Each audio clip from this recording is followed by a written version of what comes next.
Xiaomi नेपालले नेपालमा Redmi Note 11 lunch गरिसकेको छ यहाँ हामीसँग आइसकेको छ सो यति छिटो लन्च गरेको छ चाइनापछि फर्स्ट इन नेपाल भनेको छ ग्लोबल लन्च सँगसँगै द्याट्स रियली गुड यार Xiaomi गुड जब सो यसको क्विक अनबक्सिङ गरौँ अनि फर्स्ट इम्प्रेसन हेरौँ है त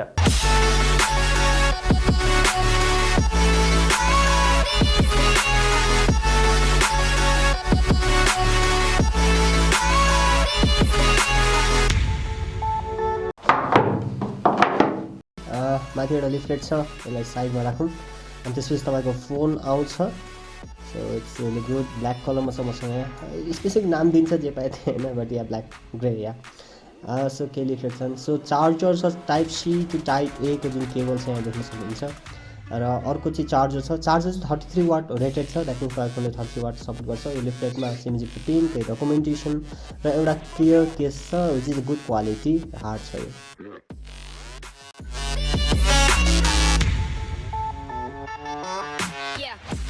फिजिकल ओभरभ्यूको कुरा गर्नुपर्दाखेरि यसको बटम साइडमा हेर्नुभयो भने टाइप सी पोर्ट छ एउटा माइक छ र एउटा स्पिकर ग्रिल छ राइट साइडमा हेर्नुभयो भने भोल्युम अप एन्ड डाउन की र पावर अनलक बटन छ र पावर अनलक बटनमै यसको चाहिँ फिङ्गरप्रिन्ट सेन्सर इम्बेड गरिएको छ टपमा हेर्नुभयो भने आयर ब्लास्टर सेकेन्डरी माइक क्यान्सलेसनको लागि सेकेन्डरी माइक अनि त्यसपछि फेरि अर्को स्पिकर ग्रिल छ किनभने यो स्टेरियो स्पिकर हो र यसमा चाहिँ एउटा हेडफोन ज्याक पनि दिएको छ त्यस्तै लेफ्ट साइडमा हेर्नु भने सिम ट्रे छ सिम इजेक्टर ट्रे छ र it's a good thing that यसमा dual SIM plus 1 SD card support सपोर्ट गर्छ त्यस्तै यसको ब्याक साइडमा एउटा ग्लसी फिनिसिङ छ यो चाहिँ आई थिङ्क पोलिकार्बोनेट हो जस्तो छ र एकदमै धेरै फिङ्गरप्रिन्ट म्याग्नेट छ यो एकछिन निकाल्दा पनि यसको ब्याकमा चाहिँ एकदम धेरै फिङ्गरप्रिन्ट लागेको छ सो मिडिया कन्जम्सनको कुरा गर्दाखेरि यसमा चाहिँ सुपर एमोलेड डिस्प्ले दिएको छ जुन चाहिँ 1080 पिक्सलमा बेस्ड छ र यसको चाहिँ 90 हर्ट्जको सुपर एमोलेड डिस्प्ले दिएको छ that is a really big upgrade र यो फोनको सबभन्दा ठुलो एउटा हाइलाइट भनेको डिस्प्ले हो यो फोनको मेन सेलिङ पोइन्ट पनि यसको डिस्प्ले हो एकदमै धेरै फ्लुइड एन्ड बटेरी डिस्प्ले दिएको छ जुन चाहिँ 90 हर्ट्जमा चाहिँ सुपर एमोलेड छ द्याट मिन्स यसको डार्क एकदमै डार्क देख्नुहुन्छ तपाईँले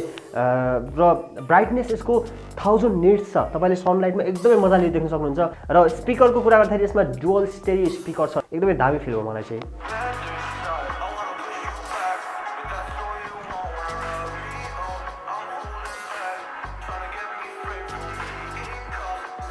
सो लाउडनेस पनि एकदमै एडिक्वेट एकदमै लाउड छ तर अलिकति क्रिस्पी टाइपको साउन्ड छ ब्यास त्यस्तो खतरा जुन अल ओभर द ब्यास हुन्छ नि त्यस्तो चाहिँ छैन बट या मिडिया कन्जम्सन एकदमै दामी छ यसको डिस्प्ले एकदमै दामी लाग्यो मलाई चाहिँ सो अर्को यसको मेन हाइलाइट भनेको प्रोसेसर यसमा स्न्यापड्रागन 680 युज गरेको छ Redmi Note 10 मा 678 युज गरेको थियो Redmi Note 11 मा 680 युज गरेको छ त्यो ठुलो अपग्रेड जस्तो त छैन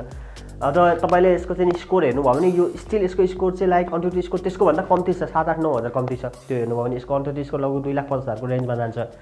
तर यो म अपग्रेडै मान्छु यसलाई चाहिँ किन अपग्रेड मान्छु भन्दाखेरि यसमा ग्राफिक्स जुन जिपियु छ त्यो अलिकति अपग्रेड छ 610 बाट 612 मा र यो जुन फेब्रिकेसन प्रोसेसमा बनेको छ त्यो चाहिँ राम्रो 6 नैनोमिटरमा यो बेस्ट छ द्याट मिन्स यो एकदमै धेरै पावर एफिसिएन्ट हुन्छ लगभग 20% पावर एफिसिएन्ट हुन्छ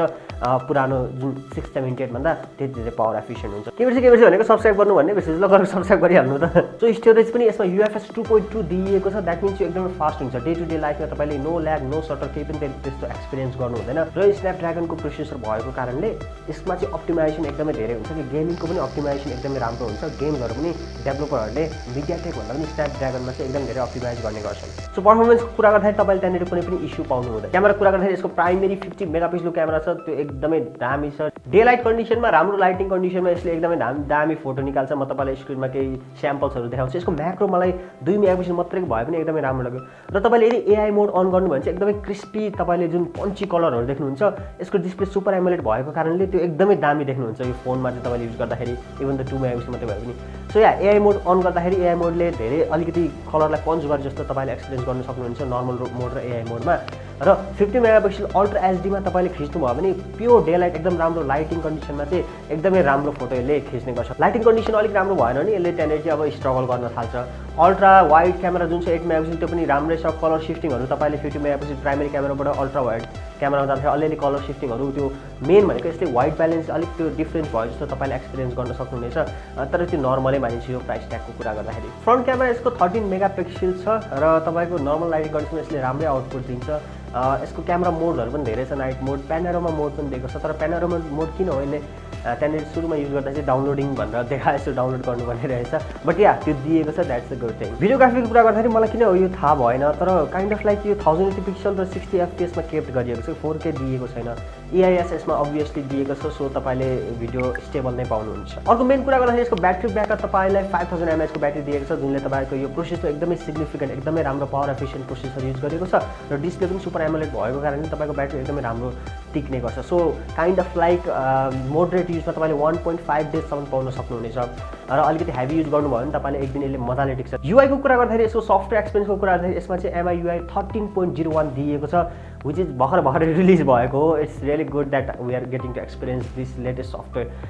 यसमा धेरै चेन्जेसहरू छ, म पछि गएर MIUI 12.5 र 13 मा के डिफ्रेन्स छ त्यसको एउटा भिडियो बनाइदिनेछु तपाईँहरूको लागि। तर MIUI 13 मा मैले अलिकति यहाँनिर फिल गरेको चाहिँ तपाईँले हेर्नु भने जुन एप्सहरू खोलेँ नि मैले, एप्सहरू धेरै खोलेँ अनि त्यसलाई क्लोज गर्दाखेरि चाहिँ अलिकति ल्याग चाहिँ म भन्दिनँ त्यसलाई, तर यो सफ्टवेयर नै त्यसरी अप्टिमाइज गरे जस्तो एकैछिन चाहिँ त्यो ब्ल्याङ्क बस्छ कि होम स्क्रिन आउनुभन्दा अगाडि एकैछिन चाहिँ त्यो ब्ल्याङ्क बस्ने गर्छ। त्यस्तै यो युआईमा धेरैभन्दा धेरै ब्लोटवेयरहरू दिएको छ, माइक्रोसफ्टको, गुगलको त भयो, अरू एकदमै धेरै चाइनिज एपदेखि लिएर गेम्सहरूदेखि लिएर एकदमै प्रिलोडेड एप्स चाहिँ एकदमै धेरै छ। गुड थिङ के हो भन्दाखेरि त्यो प्रिलोडेड एप्सहरू तपाईँले अनइन्स्टल गर्न सक्नुहुनेछ सजिलै। सो क्विक मेरो इम्प्रेसनको कुरा गर्नुपर्दाखेरि यो फोन कस्तो छ त, लाइक Redmi Note 10 बाट मैले योभन्दा अगाडि पनि रिलिज भएकै दिन स्पेक्स हेरेर भनिसकेको थिएँ, Redmi Note 10 बाट मेजर अपग्रेड थिएन, तर सानो सानो इन्क्रिमेन्टल अपडेटहरू चाहिँ मैले धेरै भेटेँ कि लाइक 90 हर्ट्ज डिस्प्ले, फुल एमोलेड डिस्प्ले छ, त्यहाँनिर चाहिँ 60 हर्ट्ज थियो, प्लस जुन प्रोसेसर युज गरेको छ इभन दो स्कोर यसको अलिकति कम्ती भए पनि यो एकदमै धेरै पावर एफिसियन्ट छ। So normal day to day लाइफमा I would prefer this processor over that होइन।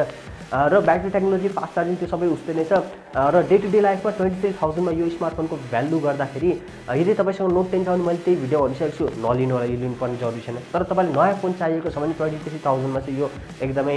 बेस्ट बाई नै हुनसक्छ अहिलेको टाइममा। सो यसको हामी डिटेल 1 विक पछि यसको म डिटेल रिभ्यू बनाउने सोचिरहेको छु।